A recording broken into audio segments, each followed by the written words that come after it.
Hello po mga ka-viral and welcome back again to this YouTube channel. Latest update na naman tayo ngayon. Naging komplikado at masalimuot ang mga nangyari noong nagdaang taon na naglagay sa lubhang kontrobersiya sa mga sangay ng ating gobyerno lalo na sa Department of Public Works and Highways o DPWH na nagkaladkad na mga pangalan ng mga matataas na opisyal sa ating gobyerno. Nabulgar ang bilyon-bilyon na pera sa national budget ng 2025 na ninakaw na para sana sa mga proyekto ng DPWH na mapapakinabangan ng mga Pilipino. Ngayong pagpasok ng taong 2026 ay mas inaabangan ng taong bayan ang kilos ng Administrasyong Marcos hinggil sa mga senador, kongresista at iba pang mga opisyal ng DPWH at Commission on Audit na pinangalanan at itinuro ng mga witnesses na ipinatawag ng Independent Commission for Infrastructure at Blue Ribbon Committee ng Senado sa kanilang isinagawang pagdinig in aid of legislation. Kahapon, mismo si Senator Amy Marcos ang nagbunyag hinggil sa pagpapakaso at pagpapaaresto ng Ombudsman at Sandigan Bayan sa mga kasamahan niya sa minority sa Senado na sina Senator Jinggoy Estrada, Joel Villanueva at dating Senador Bong Revilla, pati na rin ang tatlong mga kongresista na dawit din sa korupsyon sa mga flood control projects. Ayon kay Amy Marcos ay sa darating na January 15 ay formal na di umano silang kakasuhan. Matatandaang ipinatawag ng Department of Justice or DOJ sina Villanueva, Estrada at Revilla para sa sinasagawang preliminary investigation. Ito ay sa pena para sa mga akusado. Nag-file sila ng counter affidavit at mariing pinabulaanan ang umano'y mga paratang sa kanila. Subalit, ipinagtataka ngayon ng marami at kung bakit hindi sinali si dating Senate President na si Chis Escudero, gayong isa siya sa mga itinuro ng state witness na dating Undersecretary ng DPWH na si Roberto Bernardo. Na ayon sa ibang mga netizens ay mukhang ginagamit na ni Escudero ang mga galamay nito sa administrasyon upang hindi ito mapabilang gayong malinaw ang mga ebidensya laban sa kanya. Mukhang pinaghahandaan ng mga senador sa minority ang pagwawalis sa kanila sa Senado. Si Senator Bato de la Rosa ay hindi na nagpapakita dahil anumang oras ay maaaring aaristuhin ito ng Interpol at dadalhin sa ICC dahil wala pang desisyon ang Supreme Court sa TRO na hiningi ng kampo nila na pigilan ng ICC na ipaaresto ang mga may kaso sa International Court. Si Senator Bongo naman ay nangangamba din dahil ayon sa ICC ay maaaring kakasuhan din ito ng crime against humanity dahil sa partisipasyon nito noong war on drugs at AJK ng nagdaang administrasyon ng mga Duterte. At ngayong buwan ng Pebrero ay nagbabadya ang muling pag-file ng impeachment cases sa Kamara laban kay VP Sara Duterte hinggil sa umano'y misuse ng confidential funds, graft at plunder noong ito'y DepEd Secretary pa. Okay mga kabunyog, itong si Amy nagkomentaryo kay Bato. Nagkomentaryo kay Bato. Kaya lang sa komentaryo niyang ito, lalong napahiya si Bato. Lalong napahiya si Bato sa komentaryo ni Amy Marcos. Lumalabas, matatakutin ito. Ha? Ito. Ito yung comment ni Amy, oh, mga kabunyog. Oh, tingnan niyo to. Oh. Sabi ni Amy, mga kabunyog, sabi ni Amy, ang akin lamang, bakit announce na mayroon ng warrant? Ha? Bakit daw in-announce? So ang sinisisi dito ni Amy, si Boying Rimulya. Ay, siyempre si Boying yung nag-announce. Ha? Bakit daw kasi announce na may warrant? Wala naman. Eh, parang tinatakot daw yung tao. Parang tinatakot daw yung tao. Eh, di anong ibig sabihin yan? Ha? Napakalaking tao ni Bato. Dating PMAyer pa, dating PNP chief. Tapos kung makapagsalita, kung makapaghambog, akala mo walang kinakatakutan. Ay, pero sabi ni Amy Marcos, parang tinatakot daw yung tao. Eh kung hindi naman siya matatakot, hindi naman siya maaapektuhan, kahit naman sabihin pa ni Boying Rimulya. Oh, di ba ganun yung dialogue niya dati? Yung dialogue niya dati, go ahead. Ha? Go ahead, iparesto niyo na ako, walang problema sa akin 'yan. Oh, di ba? Oh. Ganun yung ay ngayon. Ha? Sinabi lang naman ni Ombudsman Boying na may balita siya na mayroon ng warrant of arrest. Nagtatago na. Ngayon, ang sinisisi ni Amy Marcos, si Buying, sabi ni Amy, ang akin lamang, bakit announce na mayroon ng warrant? Parang tinatakot yung tao. ha?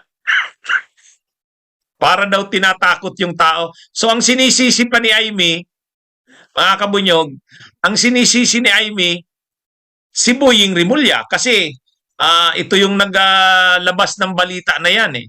Oh. Kaya, ang sabi ni Amy, para tuloy tinatakot yung tao. Para daw tinatakot yung... Pero, kahit pa ganun ang ginagawa ni Boying, kung hindi naman matatakutin si Bato, ha? Kung hindi naman matatakutin si Bato, hindi naman siya magtatago. Di ba?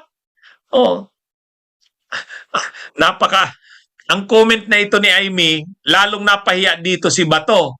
Kasi inamin na dito ni Amy na matatakutin si Bato. O bakit siya nagtatago? Ang tagal-tagal nang nagtatago November 11 pa yan.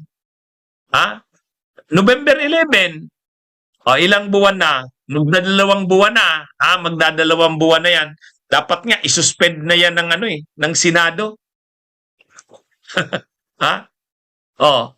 Itong mga kabunyog mga kabayan, itong comment na ito ni Amy, hindi niya naiisip, napapahiya si Bato dyan.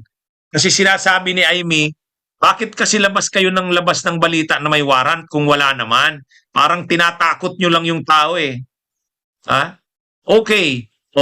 Ibig sabihin, kaya nagtatago si Bato, natakot. Di inamin na ni Amy.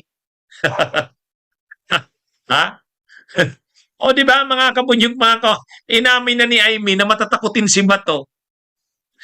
Parang ginawang bata si Bato. Di ba? Ay, ano ba to? Pero si Sherwin Gatchalian galit na kay Bato. Sabi niya, kailangan nang magpaliwanag nito si Senador Bato de la Rosa. Bakit daw hanggang ngayon hindi pa nagpapakita? Oo nga naman. Dapat isuspende na yan. Isuspende na yan. 2 months na. By January 11, 2 months na yan. Kasi November 11 yan nagsimulang magtago eh. Anong pitsa na ngayon? Di ba? Mga kabunyog, mga kababayan.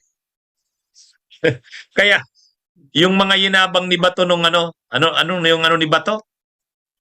Nung panahong PNP chief siya, yung panahon ng Tukhang, may mga ganyan-ganyan pa. Tapos nung go ahead, Mr. Trillanes, make my day. Kaya, saan mo ba yan nabalitaan, Kabunyog Larry Santiago? Totoo ba yan? Nahuli na si Harry Roque? Di yan? Bakit naman nahuli? Bakit naman nahuli si Harry Roque? Naman siya eh. Ibig sabihin, naresto na ng Sige nga, tingnan ko nga sa balita kasi ni Larry Santiago, nahuli na daw si Harry Roque.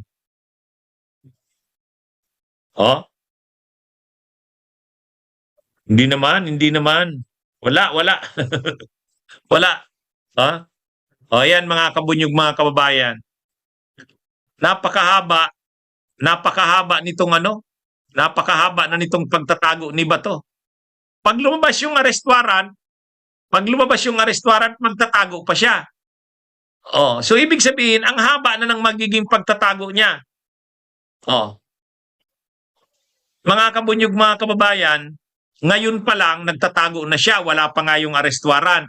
Pag lumabas yung arrest warrant, magtatago din siya. Ang haba na ng pagtatago niyang ito, hindi na ito pwedeng palampasin ng Senado. Dapat yan isuspindi na. Isuspindi na nila yan. Tama yung comment mo, Kabunyog Gameboy. Sabi niya noon, buti nga yang maaresto ako. Wala bang audio? Walang audio? Bakit naman walang audio? Hindi, mayroon. Mayroon naman, Presi TV, mayroon. Luz Piminda Gonzales. Walang audio? Bakit walang audio? Hindi, wala nga bang audio, mga kabunyog? Ha? Wala daw. O meron, sabi ni Gianna Calunya, mayroon naman. Bakit naman mawala yung boses? Nakikita ko mayroon eh. Anyway, mga kabunyog, mga kababayan, hindi ko natuloy, sabi ni Rose, o sabi ni Presi TV, wala. O anyway, patuloy ako. Patuloy ako sa pag-discuss. O yan mga kabunyog, 2026 na, by January 11, 2 months na nawawala si Bato. O, hindi pwede itong hindi pwede itong ganyan. Tapos sinabi pa ni Amy, bakit naman daw kasi pinapalabas na may arrest warrant na wala pa naman pala. O parang tinatakot yung tao. Ano naman kung tinatakot si Bato? Kung hindi siya matatakutin, hindi siya magtatago. Dahil nagtatago siya, ibig sabihin, matatakutin si Bato. Wala. Topic ko ngayon. Grabe ang reaksyon ng taong bayan sa napapansing parang si Cheese ay palilibrehin. Kanina, kung napanood nyo, ang topic ko kanina, sabi ni Amy Marcos, pinag-uusap-usapan na daw nila sa kampo nila. Siyempre, yung minorya. Natutunugan na daw nila, nakarating sa kanila, lalo na sa kanya, may source siya eh. Kakasuhan na si Jinggoy, si Revilla at saka si Villanueva, January 15. January 15, kakasuhan na. Tungkol dun sa mga anomalya sa flood control, hindi daw kasama si Chis Escudero. Ay nung dinidiscuss ko yung ganyang topic kanina, grabe ang reaksyon sa baba. Grabing nagre-react. Sabi nila, bakit naman si Chis Escudero hindi kasama? Dapat kasama yan si Chis Escudero. Kaya sabi ko, gawin ko ngang separate na topic yan. So ito ngayon ang topic natin. Grabe ang reaksyon ng taong bayan sa napapansing parang si Chis ay palilibrehin. Hindi, napapansin nyo talaga? Nung isang araw, ang pumunta sa DOJ para mag-submit ng counter affidavit, si Villanueva lang at saka si Revilla. So, wala. Hindi na nababanggit si Chis Escudero, mga kabunyog, mga kababayan. Hindi na nababanggit si Chis Escudero. Di ba? Nung isang araw, nakitang pumunta doon sa DOJ, nag-submit ng kanilang counter affidavits si Villanueva at saka si Revilla. Tapos ngayon naman, inanunsyo ni Amy Marcos ngayong araw lang na kakasuhan na daw sa January 15 si Revilla, si Jinggoy at saka si Villanueva. So Revilla, Villanueva, Estrada. Wala si Chis. So, medyo galit ang taong bayan, yung mga netizens na nagre-react kanina sa live ko. Hindi pwede. Bakit hindi kasama si Chis Escudero? Hindi, sa totoo lang mga kabunyog, mga kababayan, sa totoo lang, wag nilang sabihin walang testigo. Wag nilang sabihin walang testigo kay Chis Escudero. Unang-una, binanggit mismo ni Bernardo.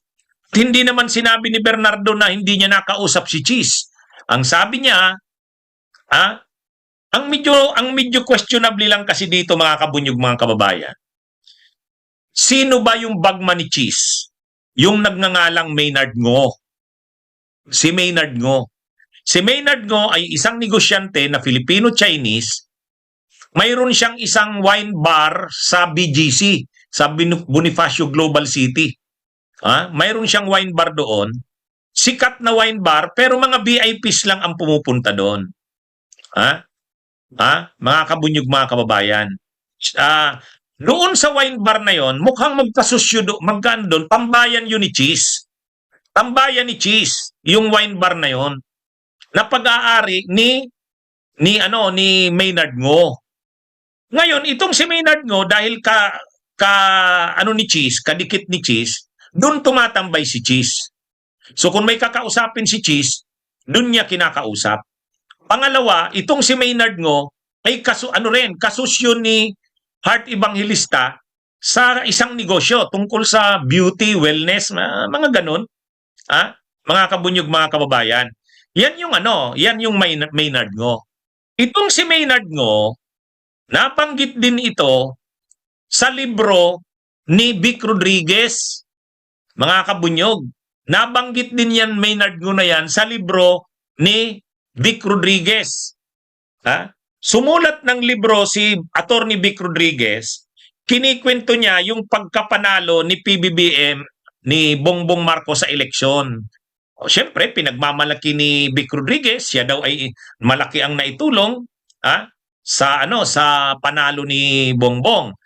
Sabi niya, nung manalo si PBBM, linagay siyang executive secretary, maraming mga request na malagay sa pwesto. Kumbaga yung mga posisyon na gobyerno, maraming nagre-request. Tapos may table na present si Vic Rodriguez, ang nakalagay doon, itong mga ito, gustong ma-appoint sa gobyerno sa ganitong posisyon, si ganito, si ganyan. Ang nag-recommend niyan, Maynard Ngo. Ilan yun? Siguro mga 5 yun. Kaya ibig sabihin, ma-influensya yung Maynard Ngo na yan sa Malacanang. Sa katunayan, ginawa siyang special envoy sa China. Yung economic ng Pilipinas sa China, si Maynard Ngo. Dito yan sa administrasyon ni PBBM. Kaya ibig sabihin, itong si Maynard Ngo, nakadikit ni Cheese, ay malakas sa Malacanang. Sino ang koneksyon niya? Si First Lady Lisa Araneta. Sa katunayan, mayroong isang teacher na sumulat sa ICI na imbestigahan din si Lisa Araneta kasi nga ang koneksyon niya kay Maynard Ngo. Si Maynard Ngo naman nakakonek kay Cheese Escudero. Si Maynard Ngo ang nakikipag-usap sa mga proyekto ni Cheese Escudero. Kumbaga yung detalye ng proyekto, si Maynard Ngo ang nakipag-usap. At si Maynard Ngo ang kausap ni Bernardo, yung dating DPWH Undersecretary na bumaliktad na. So nag-usap si Maynard Ngo sa si Bernardo. I-free up muna si Toyota at si Mitsubishi. Kumbaga magiging accounts payable na ni national government. Yeah, That's a workaround. Yeah, yeah. Workaround. What about sir, the past years na hindi nabayaran? Nagbayad pa rin si Toyota at Mitsubishi the past years, di ba? Na supposedly dapat hindi. Yeah. In the past years kasi, ang nagbabayad niyan talaga ay, actually, ever since pumunta sila dito, hindi pa nagiging utang yan ng gobyerno sa BIR in terms of incentives. So, hindi pa nababayaran yan. Kaya lumobo na yan. Umabot na ng about 5 billion pesos for both cars and race program. So, ang problema na sa libro pa rin ni Mitsubishi and Toyota na may utang pa siya sa BIR. Kala ma-free up siya doon. Kala matanggal yun sa libro na yan. Ito sanang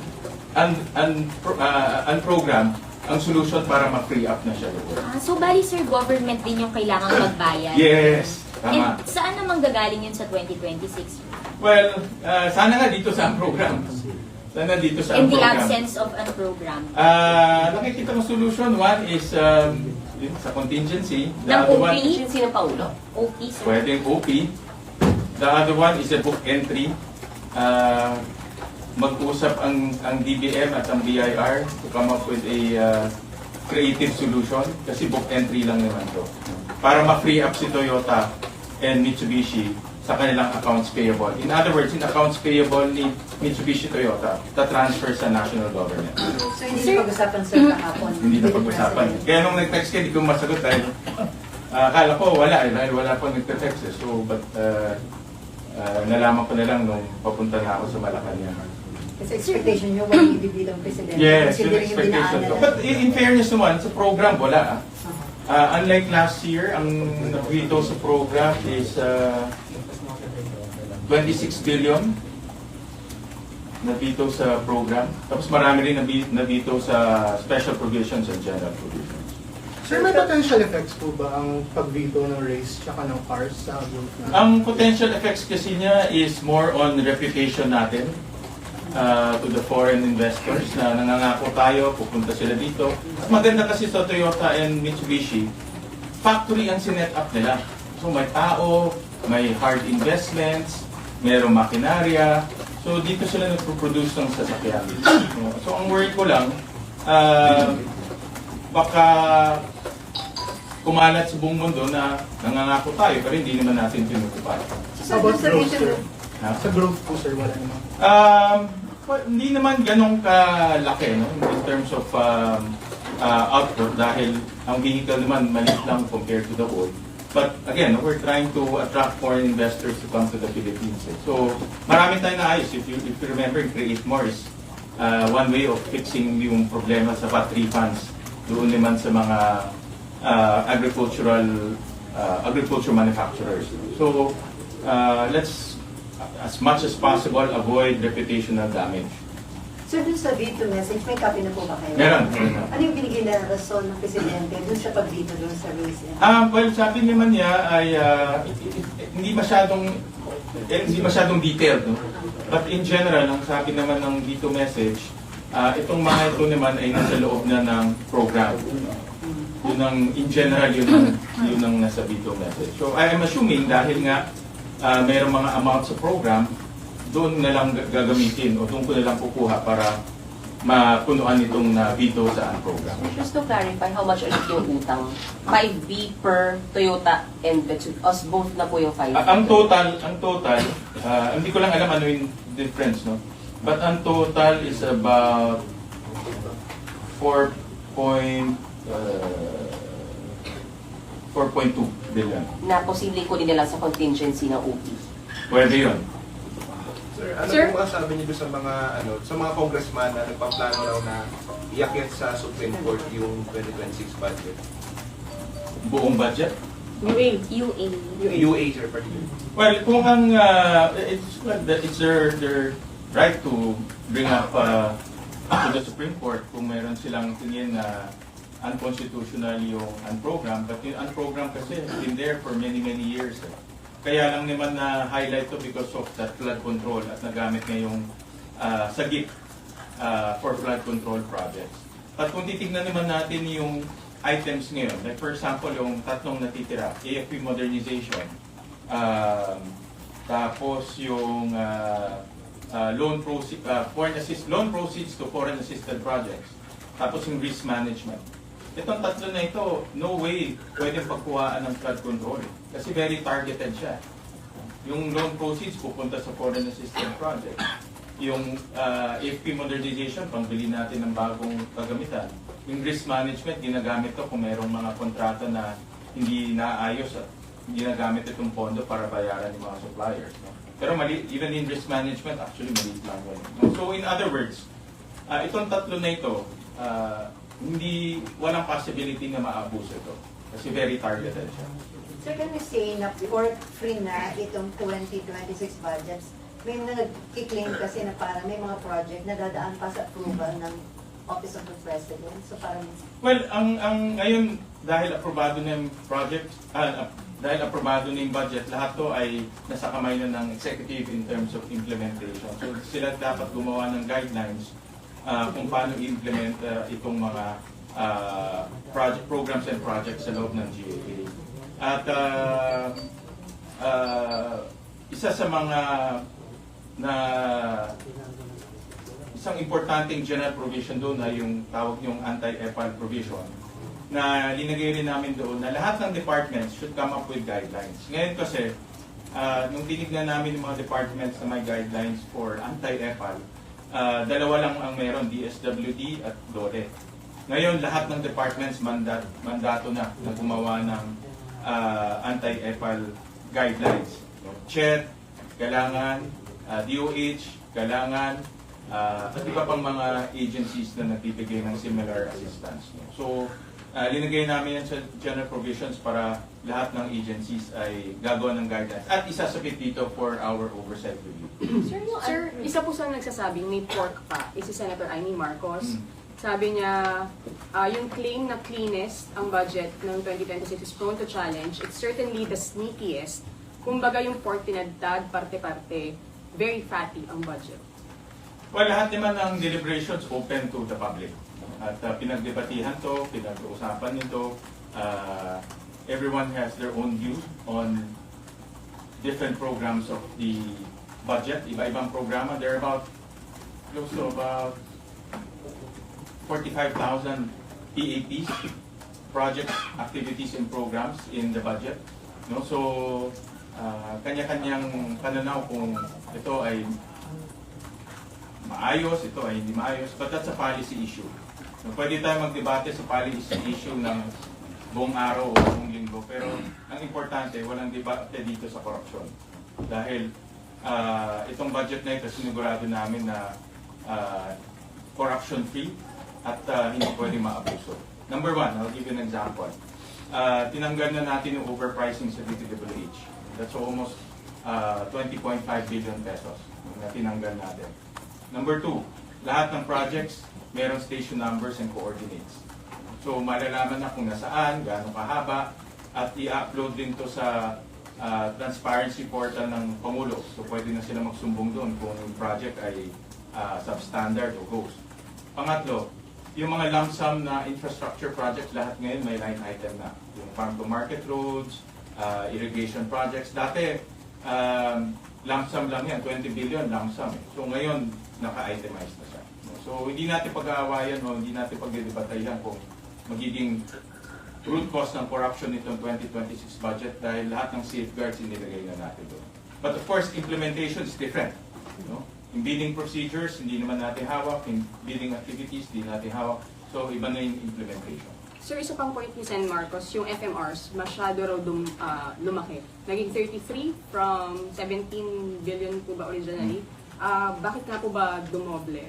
Para sa magsasaka natin to. Again, ito isa sa mga pinakamahabang pinagdebatihan nung BICAM. Almost 3 hours kami nagdebate dito para makita at marinig ng taong bayan yung logic at yung rational. At ang makikinabang dito, farmers and fisher folks. At isa sa mga komento ng I think it was Senator Robin yata who commented na masyadong Metro Manila centric, no, yung budget. Yung farm to market road, wala naman sa Metro Manila. In fact, wala siya sa cities. It's in the provinces, it's in the rural areas. So, mas maganda magpagawa ng maraming farm to market roads dahil nasa rural area siya at countryside.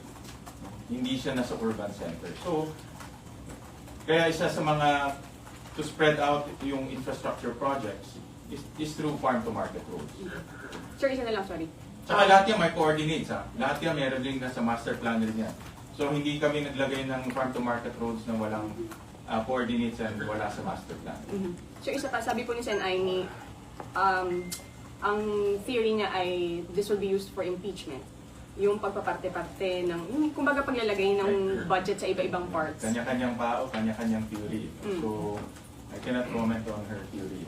Pero wala sa equation ng impeachment, hindi yan... Well, in my case, hindi namin napag-usapan yung impeachment, hindi namin napag-usapan yung political side of things. No? Ang pinag-usapan lang namin is yung budgetary requirements as well as yung impact to the people. Sir, sabi ng Malacanang, this early, sisimula na yung preparation for proposed 2027 Yes. budget. Ibig sabihin po ba niyan na pag-usapan yung kahapon? Actually, in passing lang. Yeah, in passing lang with the ES Recto. Ang maganda kasi ang ES natin yun, senator rin, no? Former senator, so naiintindihan yung budget process. So, in passing, I told him na hindi natin pwedeng gamitin yung dating calendar sa ganitong proseso dahil napaka-exe eh. No? So, sabi niya, naiintindihan niya. Sabi niya, pag may oras, pag-usapan namin yung proseso. No? Kasi talagang, kung gagayahin pa natin yung dating budget calendar, parating ganito mangyayari. Walang vacation, Christmas break. Delikado eh. Mahirap nagmamadali eh. Marami kang pwedeng ma-miss out. Sir, may ideal, kailan maganda na simulan na agad? Well, under the Constitution, ang NEP dapat i-transmit sa Kongreso 30 days after the SONA, diba? Within 30 days. Kung pwede ma-transmit earlier, that's the best.